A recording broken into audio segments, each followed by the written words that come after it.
Hi, it's Peter Chapman, and welcome to our SKUFood Recipes for Success today, where we're going to talk about the last segment in our series on the numbers, which is to talk about the other costs. And there are a lot of other costs that food producers and processors really need to be familiar with if they're going to understand how to set their price accurately and generate a return in their business, and also really work at selling their products effectively. And it's really important to understand some of those other costs. And I'm really excited to invite Anthony Battaglia with us today. So Anthony, if you're there and you can turn on your camera and join us. There, now we can see you. How are you? Hey, Peter. Doing Great to very have well. you with us. We really appreciate you joining us today. Oh, no problem. Glad to be here. You know, it's so great to have Anthony with us because he is working in the market, and I'm going to introduce him properly in a minute, but he's working in the market every day, and he understands what's going on out there, and I think he's probably going to open a lot of our eyes to really the details behind some of these other costs. And Anthony does work with different segments in the value chain, so I'm going to grill him a little bit on the cost too, and just try to challenge him a little bit. So we're really excited to have Anthony here with us today. And our SKUFood Recipes for Success presented by FCC are a series that we've been doing, and believe it or not, we've had 30 segments now of our Recipe for Success, where we really try to provide insights and tools to food producers and processors to really help them improve their food business. And I know today's segment, we're really going to shed some light on some things that are so important for you in your business. So it's great to be partnering with FCC on our Recipes for Success. And I'm sure many of you are familiar with FCC in your work in the Canadian ag industry. But it's also important for people to know that FCC supports people in the entire value chain in the food industry, right from primary production right through to processors and suppliers to the food industry, wholesalers, distributors, and they have a variety of products which are available to people in the food industry. And they also work with people at every stage of that life cycle, right from artisanal producers and processors right up to large multinationals who are exporting around the world. So it's important for people to know they can provide assistance with cash flow, equipment and inventory financing, expansion and construction, real property, startup and diversification, and so much more really to our food industry. So we really appreciate the partnership with FCC and have enjoyed learning about their business as we put on our Recipes for Success every week as well. And it's a privilege for me to be here. I appreciate that people's time is valuable and everybody's busy. And it's so great to have people joining us here. And we do make the recordings available to people. So if they want to check it out because perhaps they were tied up this afternoon. And I know there are a lot of different things going on right now. I was just saying to Anthony before we come on that I was watching the session with Michael Medline from Sobeys just a little bit earlier today, and I thought it was a really informative session. So if any of you have if there is a replay available, I would encourage you to check it out because it's so important for all of us in the industry to understand what different people in the value chain are doing and where their focus is. And you never know, it might be something you need to repeat to somebody at Sobeys and say, listen, I heard your boss say this, so why are you telling me something different? So you never know when you might need to use that. But so today with having Anthony Battaglia here, and so Anthony has really 3 different components of the food industry that he works on. And I think that's one of the reasons that he has such a great perspective on our industry. And he started out, I think, Anthony, you started like what, before you were even going to school. I think you were working in this industry, weren't you? You work at Anthony's family owns Cousins Markets in Toronto. And how many stores do you have now? We have two locations just outside the GTA, and yeah, alongside my brothers, we followed footsteps in the family business, growing up beside my dad, and just supporting the family, the really old traditional, old-fashioned way of sticking it out together and making a family grow. And it was tough. It was tough as a kid. I went to school, and then after school I'd be working. I remember even moving on into high school, I would work Friday, Saturday, Sunday, Monday, and then try to catch up Tuesday through Thursday with the homework. It was a tough life. but I don't regret it. It's built me into the man I am today. Yeah, yeah. Well, and it's I would always say to people that when you're hiring, having people who have some experience in retail is a valuable place to learn just about business and how to deal with consumers and the complexities of everything that happens. And I think it's so good that you have been able to maintain that business. And I know that they're really great stores in Toronto. Now, one thing you might want to argue, I was going to bring it up with you because you told me you guys were the first to put the plexiglass in when the whole pandemic started back in March. Now, on the Sobeys interview with Michael Medline, he said they were the first. So you might want to bring that up with him if you ever get a chance. If you're ever in the same room, you can let him know that you were actually first and he was the second. Social media post to prove it. All right, you can tell him. So Anthony has the background on the retail side and continues to work in that business. And then at a certain point during his career, he saw that consumers were really responding to these sort of the way that he puts it, good for you products, and saw there was an opportunity to open a distribution business to supply these good for you products. And so Anthony then they launched Newport Gourmet Foods and have built a distributor in the GTA and actually beyond the GTA, right? You service different markets in Ontario? Yeah, so we're predominantly focused here in Ontario with our warehouse and distribution channels, but we do handle some customers outside of Ontario, the national aspect, like such as Loblaws and Shoppers Drug Mart and so on. So Newport Gourmet Foods supplies a number of different products to specialty retailers and also and the large chains that Anthony mentioned as well. So he has that experience, and we're going to talk a lot about distributors today because that is one of those what I'm calling other costs that people need to understand and understand the benefits and what happens in that sort of transaction.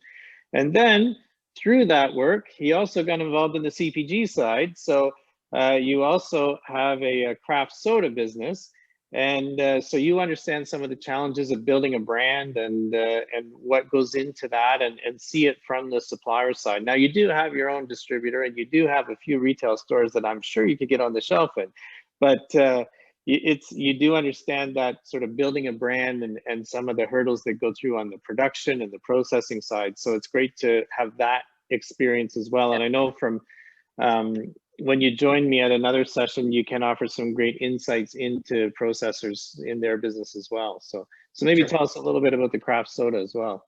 Yeah, I guess it's a unique story. Newport was a distributor for this specific brand approximately 5-6 years ago, and the founder of it was not his primary business. We established good relationships and good sales throughout our market here in Ontario. He was based out of northern Ottawa, and it was a fantastic product, fantastic recipe. It was done in a brewery, but he outgrew that with our assistance, and the opportunity came for us to purchase the company. And I kind of pounced on that because I seen the value in it and what we've done with it in our market.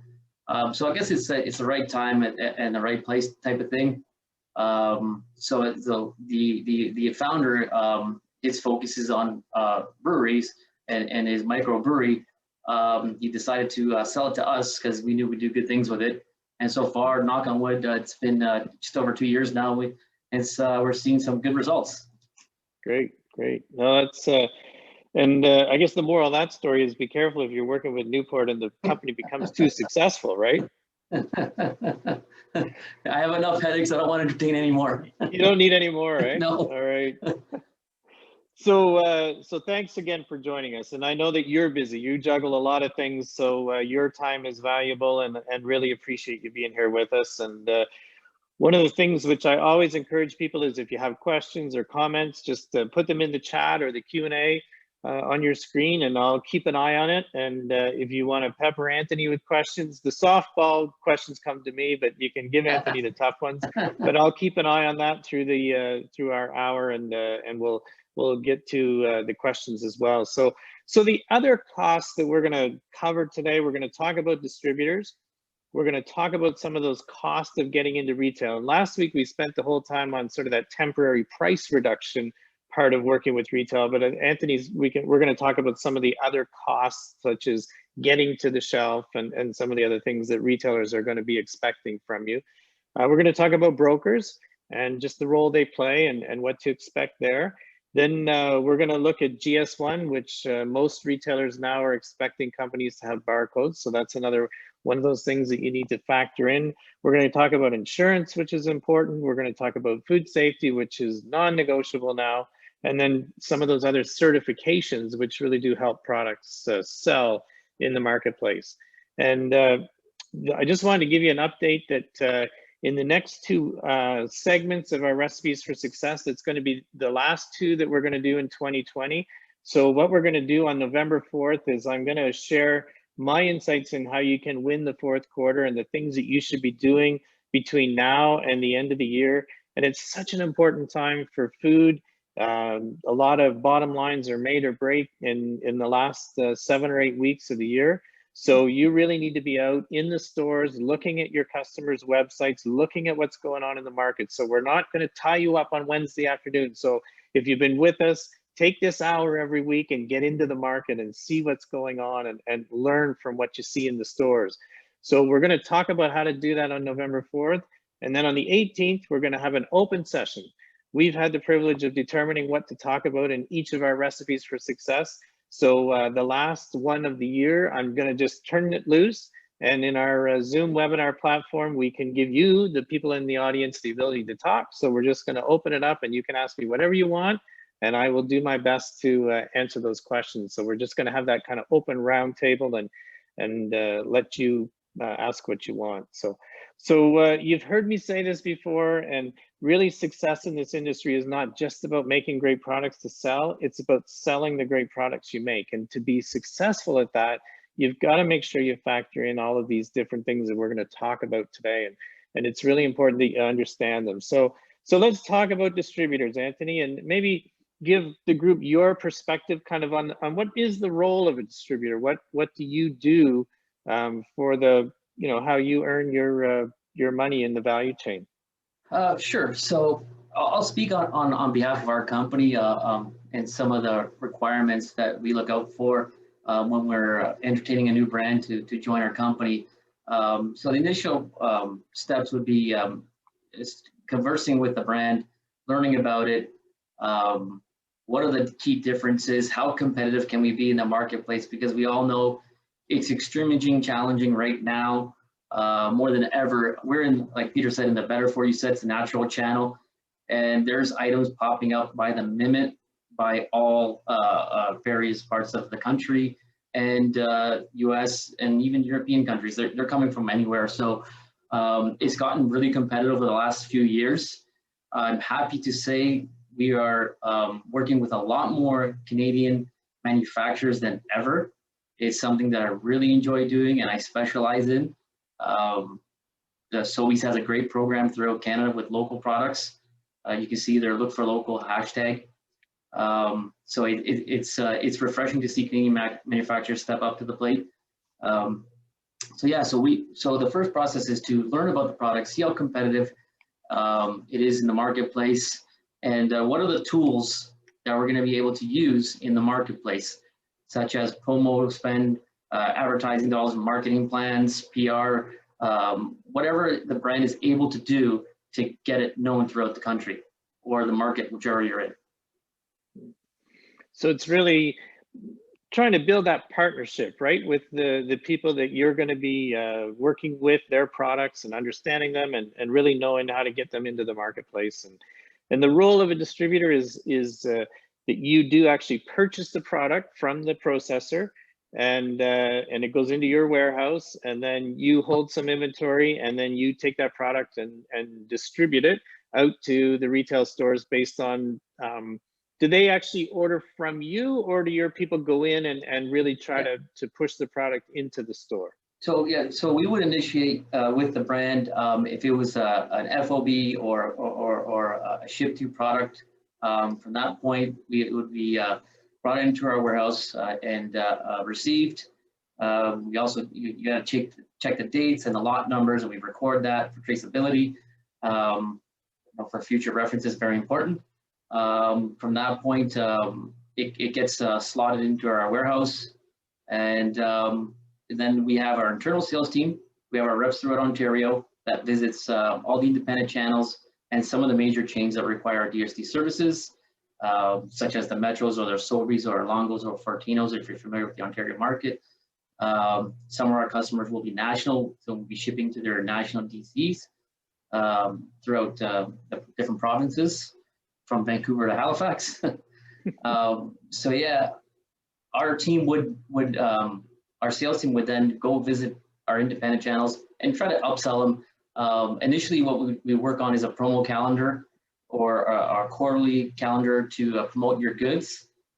We would do that together and create that plan of attack for your brand in the marketplace. And some of these tools are required by some of these retailing partners. We can get into that later on, but that's generally how it would go. The product would ship into our DC, and at that point, it becomes possession of the distributor, and we would set our terms. Let's say normally it would be a 30-day payment term.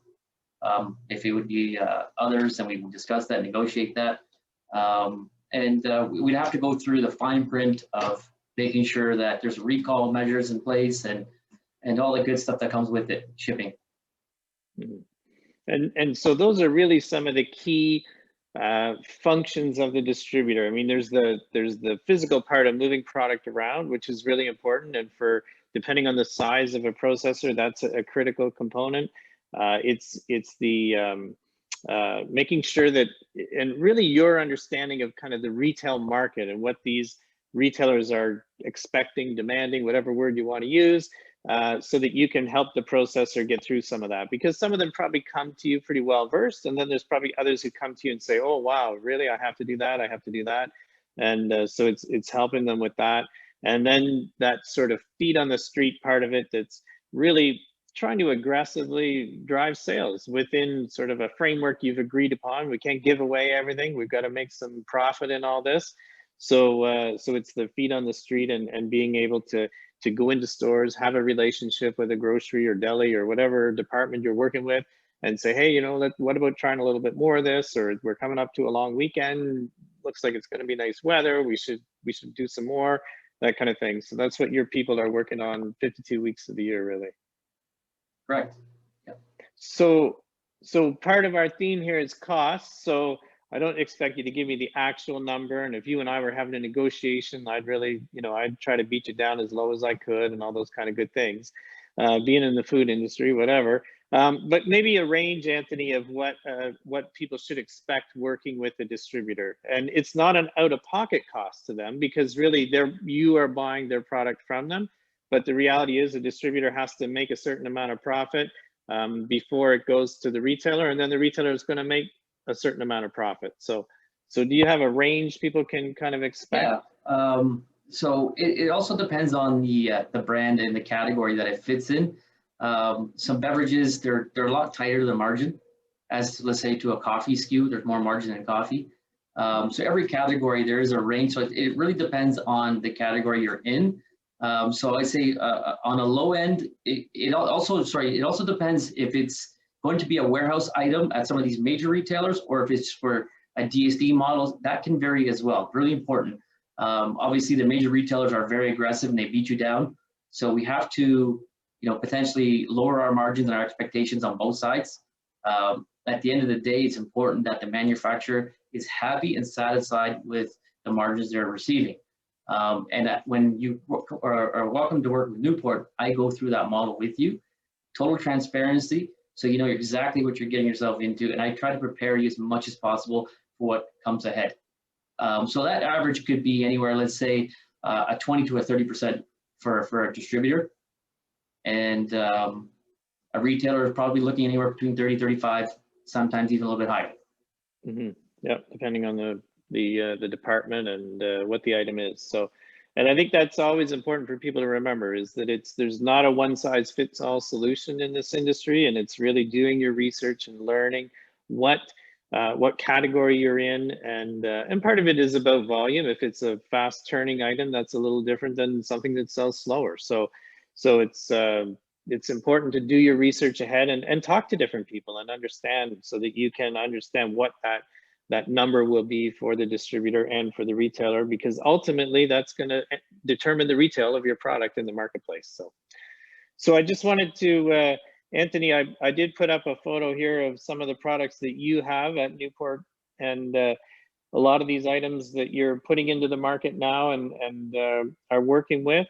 So as you sort of think about some of these different products, and I'm sure some of the people would be familiar with some of these items there, there are other costs that the retailer is going to expect suppliers to come to the table with, such as free fill and programs, but then there's also rebates. So maybe just shed some light on some of those things that the retailers are going to be expecting from suppliers. Yeah, so again, it always varies on who you're targeting and who we're doing business with. So for some smaller retailers, where some of them may require a free fill to commence. If they have maybe 5 locations, they'll request a free fill and potentially some trade spend. Nothing too crazy, maybe $200-300 for an ad 2 times a year. Some of them may request a rebate program if they have, again, maybe 5+ stores. Some of them may require 50% off discount on their first order. It's also how aggressive you want to be to attack the marketplace. If you want to start with the smaller stores and you want to secure placement right away, a free fill is always good to offer. Get some traction, get your social media page up and running. Look, you can find me here in A store, you can find me a B store, you can find me a C store. It's a faster way to get into the marketplace. Like I said, the world doesn't need another potato chip or a popcorn or whatever it may be. Everything's really saturated. So it is challenging to get some shelf space these days. When you move on to some of the major retailers, there's inside programs, there's rebates, there's some cash discounts, and there's also listing fees, loyalty programs. So yeah, there's a good education piece, which you really need to do your homework and learn about what you're getting yourself into and build that into your costing model. So yeah, at the end of the day, you're profitable, and that's the secret. You need to be profitable, or else you're no good to the distributor or the retailer. Mm-hmm. That's right, and it's always a balance, because retailers, big empty stores aren't big traffic drivers, but sometimes it's tough to get to that point where everybody is content, I think, in the value chain. I'm not sure that anybody's ever totally happy, but I think content is where.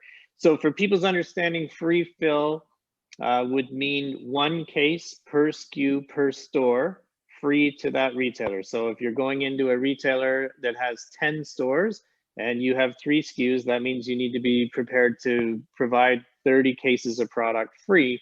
And that's kind of the price to get to the shelf. And that would be a common practice in specialty stores. And then, as Anthony said, when you work with the larger retailers, then it's the same concept, but they call them listing fees. And it's hard because, again, that's a negotiation. What they're going to charge a company like Kellogg's is very different than what they're going to charge a regional vendor. But Anthony, a walking around number that I would use if people are trying to estimate that would be perhaps $100 per SKU per store. And it's not a perfect number, but if you're trying to do some budgeting and planning, and that's a number that I would use if you think that's fair for people. Yeah, I totally agree. It's a safe number to be allocating for these fees. And I think a lot of times you want to try to say, okay, what am I going to get for some of these things? And listing fees or the free fill is really your price to get to the shelf. And in the bigger retailers, usually it gets you there for at least a year. I mean, you have to prove your worth. You have to prove that the item is going to sell and do the volume and return for the shelf space that the retailer is giving you. But usually when you pay listing fees, you kind of have that 12-month window to prove your worth on the shelf. And then Anthony mentioned some of the other programs. We talked a lot about sort of the regular, like in stores and temporary price reductions. Is there anything else on rebates or anything, Anthony, that people should know in terms of that? I mean, they are all different depending on which retailer you work with, and even department by department, but it can be between 3 and 5% usually, if that's a fair range to give people. That's accurate. It's about 3 to 5 on rebates. Some retailers have moved away from the listing fee and just taking a rebate on the performance of the product. So that's actually a good tool if you ask me, because as a startup, we all know cash flow is very important, and it's tough to come up with some of these bigger fees at the beginning of your journey. You know, maybe you don't want to be at the majors right away. You want to prove your product in your regional area. It's not a bad way to look at it. You know, to see if you're going to be successful. What's the consumer saying about the goods? Is there a repeat sale? Their first order is always good, but it's a second or third to see if you're going to have a go at it. That's what really counts. That's me. And I think always for people when you're starting to set up and even when you're into this business, you always want to try to get something for when you have to spend money. So if you're doing a listing fee or you're getting doing a free fill, you always want to try to get a little bit for that. So maybe a little bit of an extra display the first time or something like that. And the same with when Anthony mentions, you know, the rebates and things, you always want to see what you can get, because my experience, and I think Anthony's would be the same, is that there's a lot of negotiating in this business, and there's no one contract that everybody gets and everybody has to have the same thing. So you always should try to if you have to invest something, and that's the word that if I'm to use my former retailer words, I'm telling you, you're investing in it. You would, on the processing side, would say I'm spending my money and it's hurting my bottom line. But if you think of the word investing, then you got to get something back. And so that's what you always want to try to get for some of these other costs that you incur when you have to spend money with a retailer. So anything else, Anthony? Are there any costs on the retail side that we didn't cover that people should be aware of? Yeah, I just want to touch more on some ad activity. Some of their major retailers will require you to participate in their flyers. I would say a minimum of twice a year at some of these major retailers. And again, that's negotiable too, like Peter's saying. You can negotiate those rates. It's not a posted rate, but I would definitely negotiate that and see if perhaps you can gain an extra week out of the ad, or you can pay for a flyer if it's a week long, and then maybe do a second week in-store feature. So you're getting 2 weeks on an end cap as opposed to one. So there's always room for negotiating space and monetary trade spend at store level. And you also want to even try to negotiate the actual week that you're going to be in ads and that kind of thing, because volume on the retail side can fluctuate 15% from week to week, depending on, you know, what time of the year, what time, and even through a month. So you want to try to find the right time for your products and make sure that you maximize the opportunity. So yeah, exactly. That's why it's important. We pretty much try to plan the year in advance. So 2021 and some of these major retailers are already done. That's already completed on our end for a lot of our retail partners. Yeah, and that's something that it's a great point, because people do have to really plan far out, and you have to be thinking about what's going to be happening. Even though 2020 has been such a challenging year, and for a lot of us, it's been sort of a week-to-week business to make sure we manage production and processing and getting products into the package and delivered. But you really also do, on the sales side, you really do need to be thinking far out, and that's how to get some of the opportunities. Because if they're looking at an ad and they're planning, say, the May long weekend or something like that, and they don't have everything they want, sometimes they're willing to do it for a little less. So it is important to plan out ahead, and sometimes you can negotiate a little bit differently. So great point. So let's talk about brokers for a minute. And Anthony, that's not part of your model, but it is something that in our food industry, we do have Absolutely. A number of brands that are represented by brokers. So maybe just give us your sense on that arrangement, and then I've certainly dealt with a lot of brokers too. So yeah, no, I'm all for brokers. A lot of these companies have been around for many years in the business, and they don't just participate in one section of the store. They may work right across. They have their firms that are able to do meat, deli, bakery. So you know, they have a lot of keys to these doors that they can open quickly for you. So I would definitely entertain the broker world. Absolutely. As Peter may know, I'm kind of a hybrid a distributor. I do a lot You're of the head unique, office calls Anthony. myself, right? So I don't wait for a broker to do the business for us. We're in the offices, myself and my team, calling on the head offices on a regular basis. But for sure, the broker world is very effective. I would definitely look into it for your product to see if it's a fit. You know, and then there's different ones that specialize in the produce or the fresh or the grocery, whichever category you're in. So yeah, interview a few. Don't just look at the first one. You know, I at least try to get for 3 opinions. And like I'm sure Peter is aware, some of them have retainers, some of them don't. Some may charge 3 to 8%. It's all a negotiation tool. You're in the driver's seat. So take the information when you interview it, and then you can counter offer what do you think can be successful for your brand. Mm-hmm. Yeah, no, all a great summary. And I think that there's no doubt that in some categories, in some places, a broker, and especially some producers and processors, some people are just not great at the sales part of this business. And it's not for the faint of heart. You really have to be persistent. You know, you got to call, you got to follow up. And some people, that's just not their nature. And I always respect that. And so that's where a broker can have a positive effect or impact on your business. And I think the model you use, Anthony, you would call yourself a distributor, but in some effects you kind of are a broker where you're calling on the offices for them and really representing the brands. And that's what they do. And one other piece I would add to sort of the summary that Anthony gave you, and I agree with everything he said, is that you also want to explore the retail coverage side of brokers.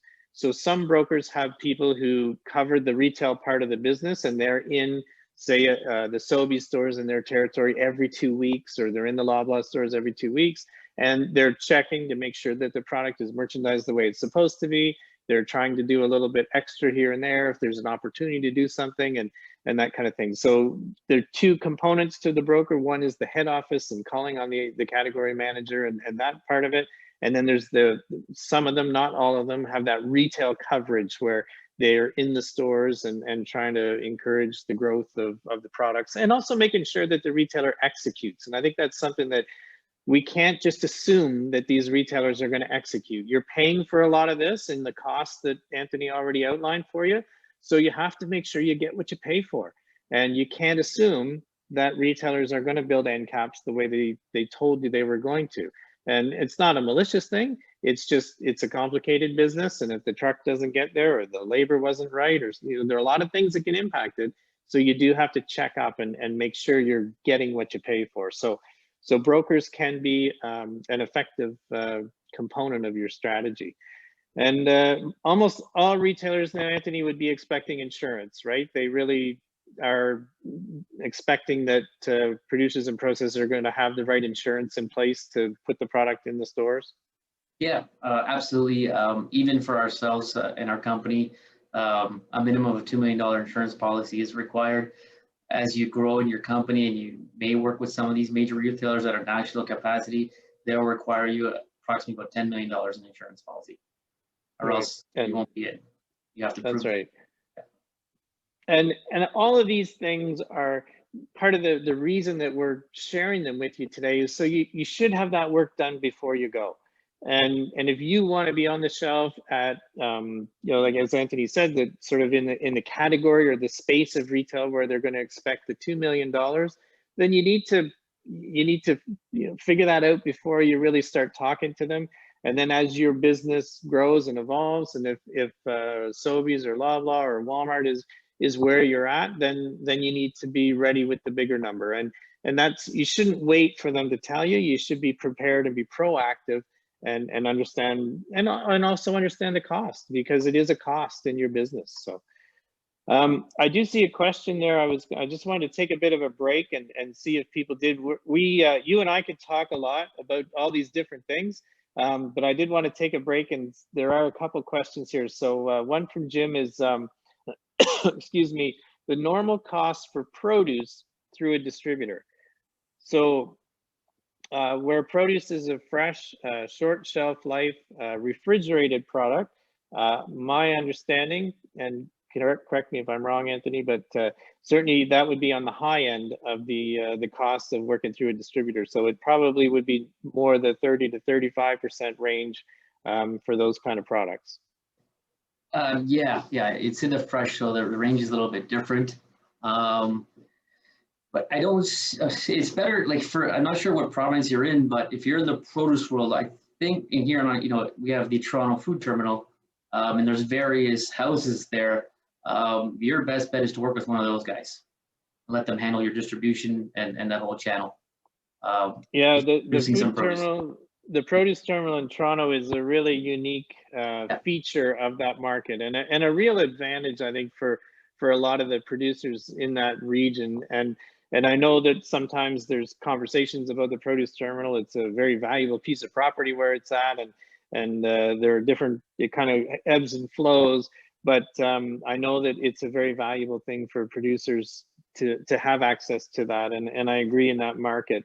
And I know Jim is actually from the West, so there's not access to that in the market where he would be. So you would have to work with a produce distributor in that market, Jim, if that was the route you were going to take. And I would say that you should probably plan for probably a 35% would be what the distributor would be trying to make on your product, because of the short shelf life and the extra cost of refrigeration within their business. So, and I see another question from Matthew that's asking, and actually that's the next topic I want to talk about, is GS1. So he's asking if anybody uses the GS1 recall service. So I'm not sure if you're familiar with it, Anthony. I haven't worked with that, so I'm not aware of it. And but perhaps there's somebody on today. Yeah, same with myself. It's not been brought to my attention by any of our manufacturers, so I'm not too familiar with it. Yeah, and there may be somebody else on the call today, Matthew, who is who's worked with it, but I'm not familiar with it myself. But GS1 for sure. Most retailers now would expect companies to have a barcode on their product, and that means you need to be registered with GS1 and work with them through that process, which it's a bit of a process to get your products listed and that, but it's not too bad once you kind of get onto it and figure out the steps that need to be done. And I would think, Anthony, your experiences be that retailers now, they just it's you expect a barcode, and that's how they put items into their system. And yeah, you won't go very far in this business without GS1. It's even trickled down to some of the smaller retailers that are using it to date, and it's a prerequisite. You without GS1, you won't be able to get a SKU list out of Whole Foods. So maybe that's one of the smaller retailers that are requesting it.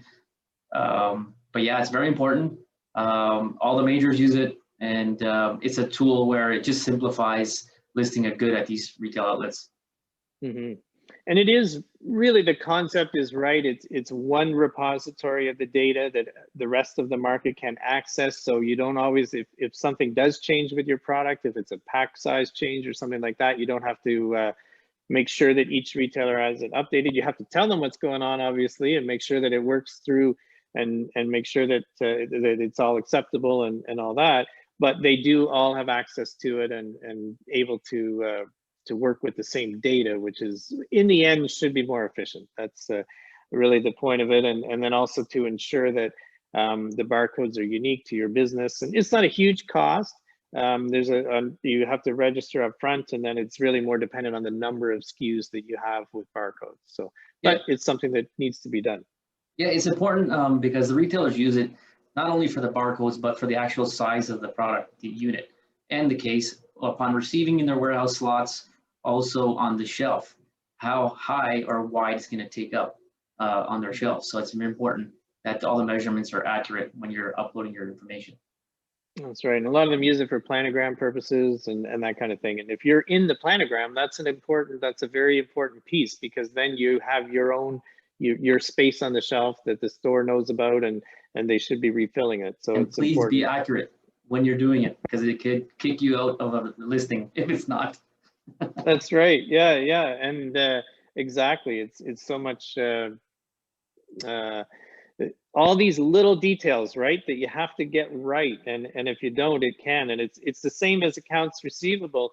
If you're not set up exactly properly in the system, then things don't get paid properly and you end up waiting for money. So you have to focus on the details. I remember one of the the guys that worked at Loblaw years ago, and Dan Fallon was his name, and he used to, retail was detail, and that was one of his mantras always. So for sure, I agree, Anthony. So there's a question from Norm about if we could just talk a little bit about the difference between GS1 and ECC net. So I'm not sure whether you have if you know the difference between those two, Anthony, or? I don't know the exact difference between, but it's all interlinked. There's so GS1's always updating, changing their policies. I think by the minute, if you ask me, because I can't keep up anymore. I actually got fed up and appointed somebody to deal with it because I'm not really computer savvy. But I don't know the exact difference, but it's all very similar. It's just basically uploading information on ProSync of GS1 and making sure your information is correct, and then you're publishing it to the retailers that you want to select, i.e. Metro, Loblaw, Sobeys, whoever. Make sure that's done correctly. You have to publish your retailer that you're going into. Mm-hmm.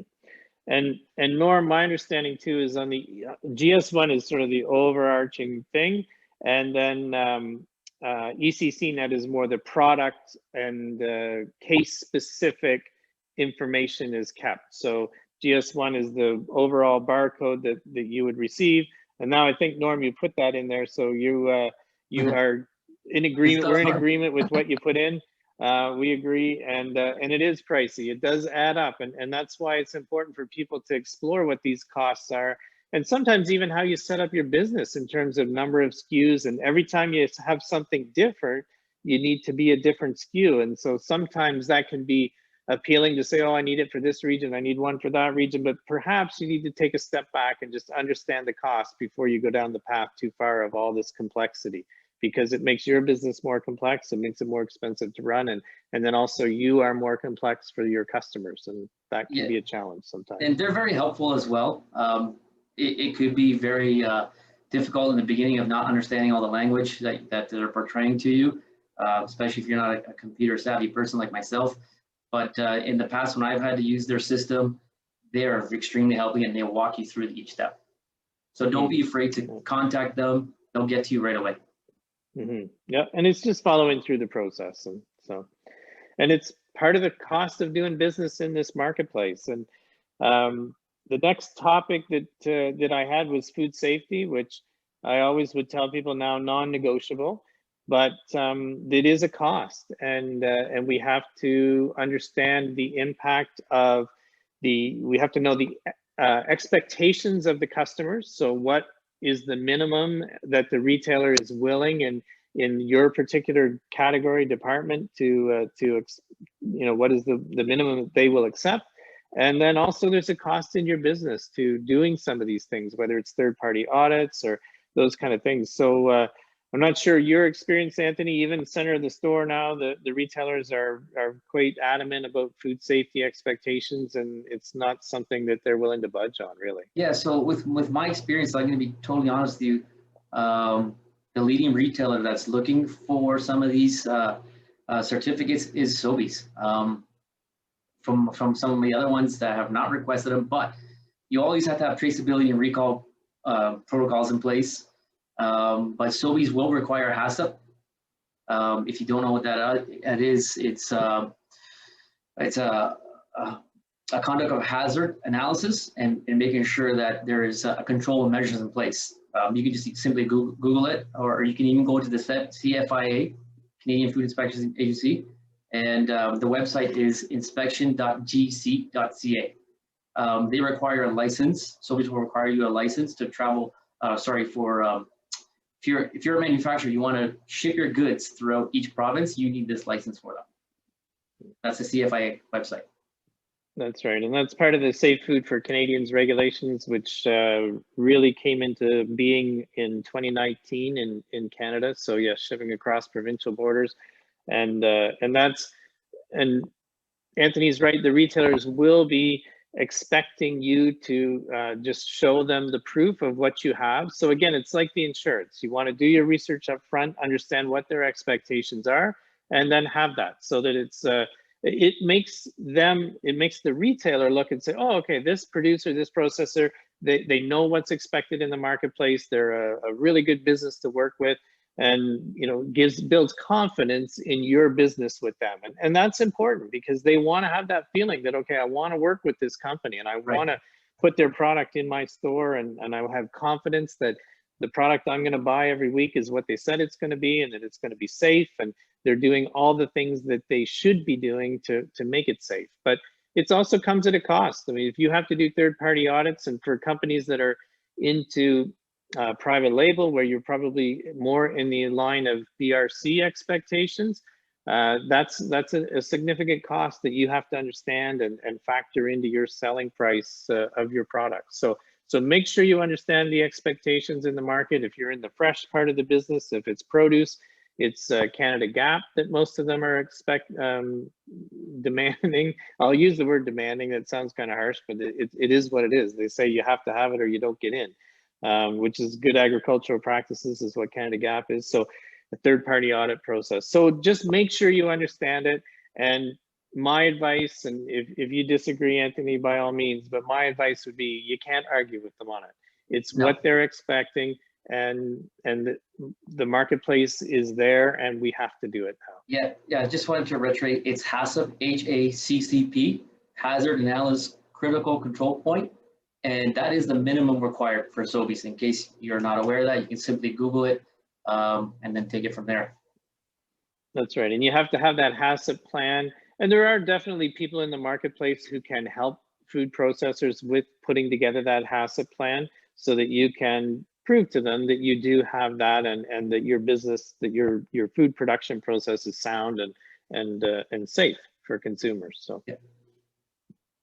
So the last thing I wanted to just touch on, and there's a couple of questions here. So let me just take a break here for a second.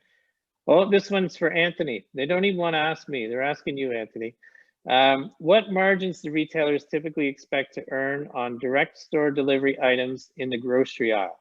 We're trying to understand the difference between going through the retailer's warehouse versus using a distributor for direct store delivery.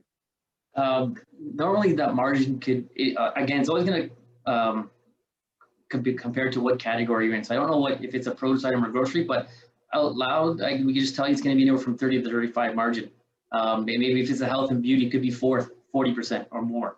But I say a good safe spot would be 30 to 35 for a retailer. Now, if it's a distributor going in there, little secret, you can negotiate that with the distributor if it's going into warehouse.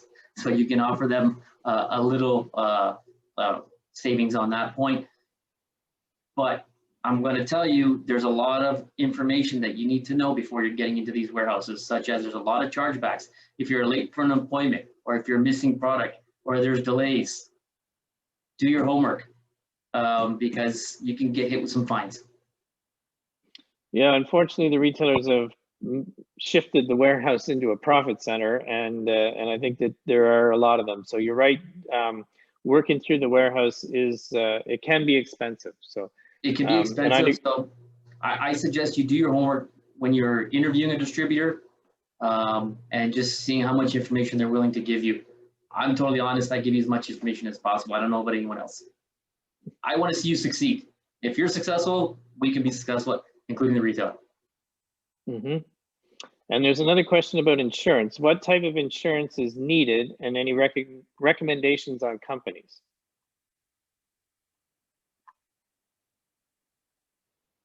So do you have any, the description of the type of insurance that's required, Anthony, from the retailers?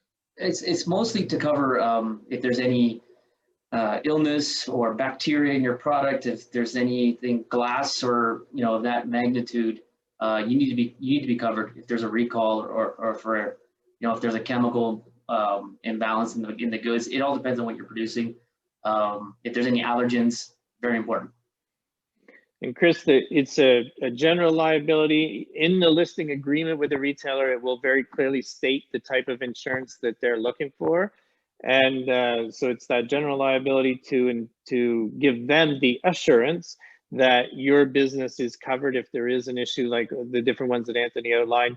And then also to absolve the retailer of any responsibility, that it's the supplier who will deal directly with the consumer on that issue if there is something with the product. So And I think as far as companies, I think I don't have any that would be recommendations. I think you just want to, that's the kind of thing, you know, no different than Anthony said on one of the other issues. You want to try to get 2 or 3 quotes and just understand how they're going to service your business for you. And so the last topic I just wanted to cover on the cost side of it is certifications. And I just wanted to, I'm going to put the PowerPoint back up and just show you from Wise Bites, which is a great company out in BC. And Kathleen is doing some great work there. And you can see that a critical part of her selling proposition, point of differentiation, is some of these certifications that she would have for her products. So certified gluten-free, school safe, certified vegan, and the kosher. So all those things are there, and they really help the sales of her products because consumers recognize those certifications and they feel confident that the products are going to deliver that. Now, all of those come at a cost too. Each one of those, you probably have to pay a certain fee up front to have the certification, and then it's probably an annual renewal fee to maintain that. So it's important for people to make sure, again, that you factor that cost in. And Anthony, I'm sure you're seeing a lot of products with certifications, and I joke with people sometimes now. I think sometimes in the food industry, our products look like a NASCAR. They got so many things on them, but it does work though, doesn't it? People do look for Absolutely. it, and it moves the product off the shelf. I've seen some manufacturers when they're starting up, they will just make their own certificate on their, but it's not allowed. I recommend you don't do that. It's not like a certified non-GMO. It's not the real one. You can't just make your own and think it's gonna work. Maybe it'll work for your regional area, but if you want to get somewhere bigger, they'll see that right away and say no, thank you. That's right, and I think, you know, especially as you get into established retailers, I know Whole Foods, for example, they're very, very in tune with the different certifications, and if you either are not properly certified and have the logo, or you are to something like Anthony is making one up, they really are not going to look at your products and your brand favorably. And for some people, that could be a reason that they won't get to the shelf because they just won't look at it as being credible. So it's important. So the last thing, I just wanted to summarize the costs, and I see we've got another question, and I'll get to that in a moment here. But just I did put some dollar signs, just kind of like when you go to a restaurant and you see them on the menu, and so just so you can sort of see a little bit of an understanding of comparison. And with the distributors, I put them in blue because those dollar signs are not really out of pocket because you sell your product to them, and then they need to make a certain margin to do all the things that Anthony outlined for you. So it's not exactly an expense in your business, but it is something that is going to happen and get factored into the ultimate retail price. And then the retail side, I think, is really the most expensive place that you need to understand the costs and really know what all those different fees are. Anthony mentioned the warehouse, the listing fees or free fill, all those different components, rebates that you need to really make sure and ask the questions. Talk to the people, the partners you're working with. If you work with a distributor, if you work with a broker, or if you're dealing direct with the retailer, make sure you understand what those costs are, because you can't just keep absorbing costs if they come at you. So, and it can be very frustrating for people because you just feel like you can't get ahead if you don't really understand them. So make sure you ask the questions. And then there's brokers, which Anthony gave you a range of sort of that 3 to 8%, and that's of your sales into the customer. So they would charge 3 to 8% of your sales into, say, Sobeys or Loblaw or wherever your products are going. And then you can see the other ones that we covered today: the GS1, the insurance, the food safety, the certifications. That's a tougher one because some people just have 1, some people have 6. So it's a range, but the reality is all those things are costs that you need to make sure you understand in your business as you move to being successful. And the reality is that the products who are on the shelf now being successful, I would say probably are absorbing all those costs within their selling price. So you need to take a look and say, okay, how are they doing it to make sure that we're competitive with their price too. So I'm just going to check the last question I see here. Have you heard of insurance companies' hesitancy to insure farms? We have had difficulty in the past, and our current broker is expressing difficulties in getting coverage for us. So I have not heard that as an issue. I believe that certainly any of the primary producers in the produce department that I work with, I haven't heard that that's a problem for you. And if it is for you, Anita, I would maybe talk to some of the other produce companies and see who they're working with.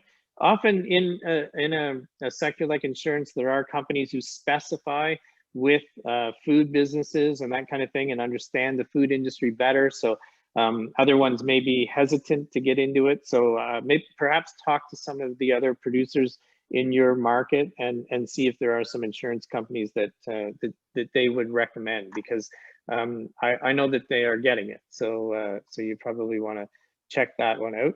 And I see there's another question. Oh, it's a comment from Crystal just saying that she's heard of that issue as well, that perhaps some primary producers aren't getting that. So that's interesting. I had not heard that before. I don't know, have you heard anything like that, Anthony? Or No, I'm not familiar with that area. Yeah, so me either. So maybe, and I can always ask some of the producers that I work with and understand them. So so we can maybe have an offline chat about that. So. Anthony, is there anything else that you want to add today? I always finish our recipes for success with some good news in the food industry. So I have a few of those to share today. But is there anything else you want to share with us? And as far as some of these costs and working, different people working in the value chain? Yeah, the most important thing I can reiterate is make sure that you leave a marketing and an advertising budget in your costing model, i.e. to direct to the retailer or to your distributing partner. Make sure you do your homework and working on your costing model. It's very important, because I've seen this many times when a brand will give us a costing model, and then when I come up and ask them about a promo trade spend, they say, I'm sorry, we don't have anything left. We're not making any money. So that causes a lot of issues down the line. So this is why when we entertain a brand in the beginning, we go through all that process right up front, so we can build that together so you are successful together. Agree 100%. I think that's it's a great point. And this is a complicated industry, and you want to ask the questions. And there's nothing wrong with any of the questions. And I think that it's a competitive industry and all that, but people always will answer the questions. And if you get to somebody who won't answer a question for you, then I don't think that's really somebody you want to do business with. I think you just move on to somebody who will work with you. So Anthony, I can't thank you enough for being here. Your knowledge of the industry is awesome, and I really appreciate your time being here with us today.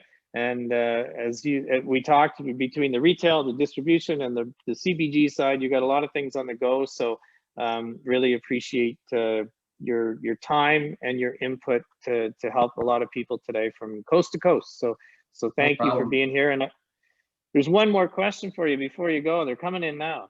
So this is a question from Patrick. It says, is there a rule of thumb for marketing, for what people should look at for that marketing and sales piece that you mentioned? Do you recommend people look at like a 30% or 40% markup kind of thing? Is there a number that you would put out there? So normally the retailers will look for a minimum of 10% trade spend to, let's say, 20-25.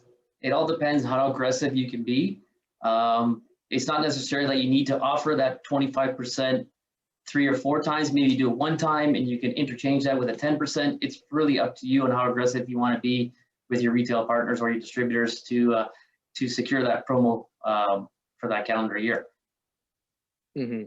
Yep, and I think that's right, and it's finding that sweet spot that delivers the right amount of volume. So, but I think there's a good range to work within for people. And you have to watch your category. You have to watch how often items are being promoted and your competition and all those kind of things. So very important to keep an eye on what's going on in the category. So So quickly, I'm just going to run through a reminder. Susan put the link into the chat to join us next week, and then for the open discussion on the 18th. And then as far as the good news, I just wanted to share some things with you. So Shivani's Kitchen, which is an Indian spice company that's been started here in Halifax. So this week, I saw that Shivani had won an award for the Female Entrepreneur of the Year, which Female Immigrant Entrepreneur of the Year, which is exciting for her.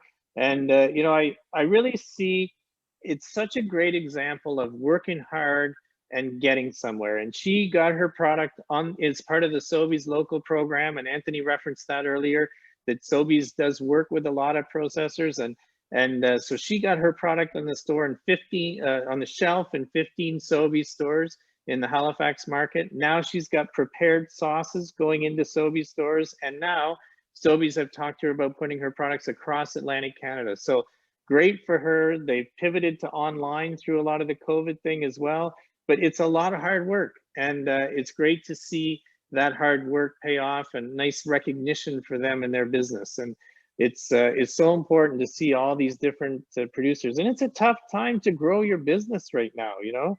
So congratulations to them. Then we shift gears to a multinational.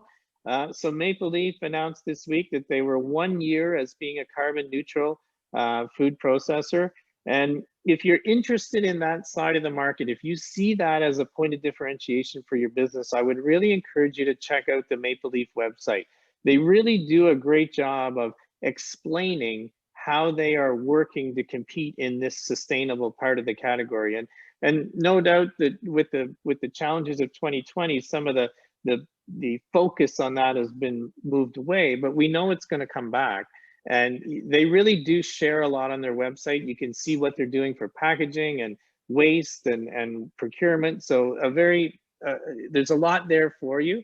So to see them celebrate 1 year as being carbon neutral and what they share. So congratulations to Maple Leaf, and also a great learning opportunity for people. And the last one, I saw this sign when I was in a Sobeys store looking at some other things, and it was Waste Reduction Week in October, the 3rd week of October. So I saw the sign and I thought, okay, that's pretty interesting. It's you know, an awareness campaign, so good for them. And when I'm going to cover one of these things, I always try to do a little research so I can explain it to you. So I went to the Sobeys website, and it's not just an awareness thing, and I give them credit for this. So this is what you would find if you search up Waste Reduction Week Sobeys. So this is part of their website, but what they do is they give you a lot of great information about how to reduce waste, how to reduce food waste. And it's not just an awareness thing. They're really being proactive and giving you ideas about freezing and portioning, refrigerating, canning, and each one of those, they give you a PDF as to what you can work on and use in your home. And I give them credit because it is something that we have to attack. And I would always remind you that all of the major retailers in Canada signed on to reduce food waste by 50% by 2025. So you need to be ready because they're expecting that in your business as well. So that was some good news that we saw this week. So those were the good news stories. I do see there's one more question here. I'm just gonna, Susan put the link back in the chat. So thank you for that, Susan. And I'm just gonna check and see if we have any more comments. Oh, I see a comment from Lana, 45 stores for Shivani's Kitchen. So I think Lana works with Shivani's Kitchen, so into 45 stores in the Maritime. So congratulations for them, and that's exciting to see their business grow like that. So Anthony, I think the questions are done. I think they've asked you all the tough ones, and I really, again, appreciate your time today. So much great information for people. I appreciate people being here with us on our Recipes for Success presented by FCC, and we look forward to seeing you again with us next week. So thanks for being here, Anthony, and we'll see you again. Thank you, Peter. Okay. Yeah.